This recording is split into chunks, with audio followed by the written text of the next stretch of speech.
Kadhafi a signé son arrêt de mort lorsqu'il a décidé de créer une monnaie commune à l'Union africaine. Car je vous rappelle que la Libye fait partie de l'Union africaine. Que le siège de cette banque, de la banque qui devait émettre cette monnaie, avait déjà été fixé au Cameroun.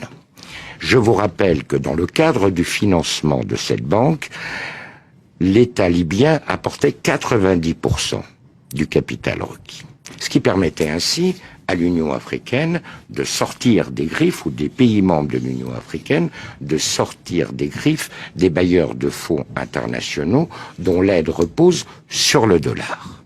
Ça a été pour lui une erreur cardinale, car à partir du moment où il a pris cette décision, il a heurté de front les intérêts des États-Unis et du dollar américain. Et vous avez un deuxième élément.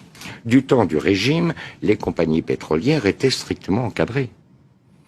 Elles avaient des zones qui étaient exploitées, certes, mais elles avaient un quota de production qu'elles ne pouvaient pas dépasser. Il y avait des conditions financières extrêmement sévères. Prenez l'exemple de Total.